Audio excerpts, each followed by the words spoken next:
Hello again, everybody, and welcome. And we're well into our series I've entitled 66 Books, 66 short podcasts which consider the 66 books of our Bible. And today you've reached the book of 2 Corinthians, the book that tells us what true Christian ministry looks like.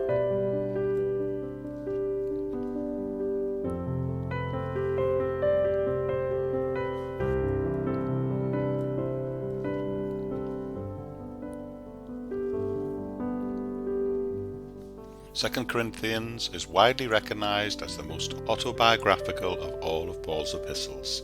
It is a truly intensely personal letter. Like 1 Corinthians, 2 Corinthians begins by identifying the author as Paul. Chapter 1 verse 1 says so. But also it's worth noting that both tradition and church history both support Pauline authorship. It is believed Paul wrote 1 Corinthians on his third missionary journey during his last year at Ephesus, which was probably in the early spring of AD 57. Apparently it appears 2 Corinthians was written shortly after. All the events between the two are believed to probably have taken place in the gap of around 7 to 8 months. Thus the date of 2 Corinthians is reckoned to be sometime in the late autumn of 57 AD. Paul left Ephesus and went to Troas, where he was expected to meet Titus, but he did not find him there. He then departed for Macedonia, where he finally did meet him, probably at Philippi. Titus informed him there that the church supported him overall, but some were highly critical of Paul and were casting doubts in the mind of the Corinthians concerning his integrity.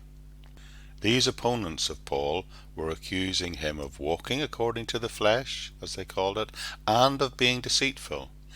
They also accused him of intimidating people with his letters, unjustly mistreating someone to the point of ruining them, and even defrauding the people, saying that he didn't take the money on his first trip that he was planning to, but he'd fleeced the flock under a guise of a collection for the poor Christians in Jerusalem. This serious situation produced a number of problems.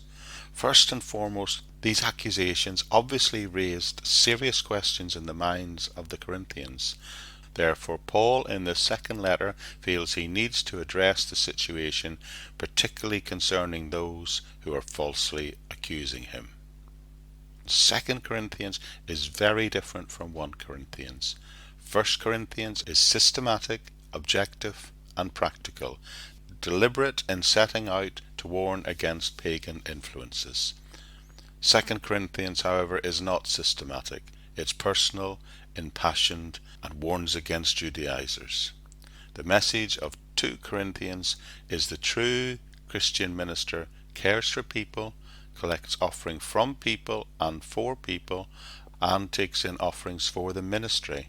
And on occasion, a true Christian minister must also correct people, and of course he must be prepared to defend himself against false accusation.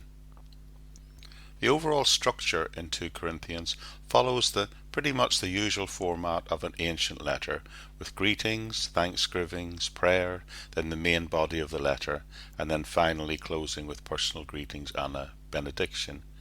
And 2 Corinthians pretty much plays out in this way. So what is the purpose of this book? Well, one of the purposes of 2 Corinthians is to give instructions.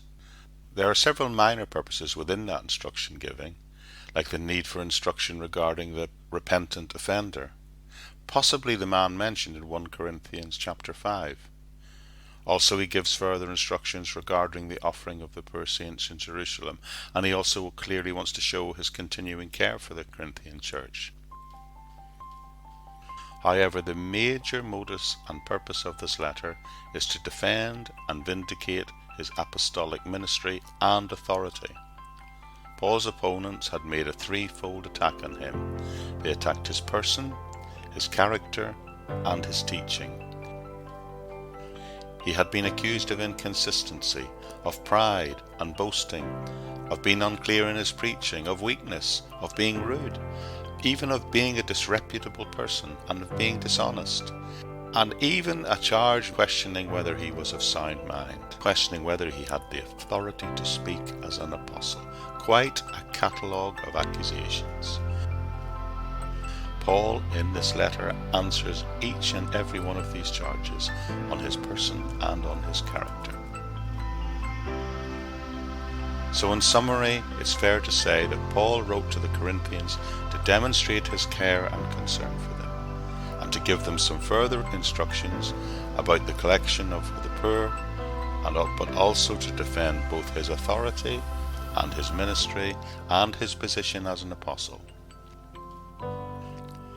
Overall, this book clearly tells us that the true Christian minister cares about his people, is comforted in ministry, and sometimes must defend himself against false accusations.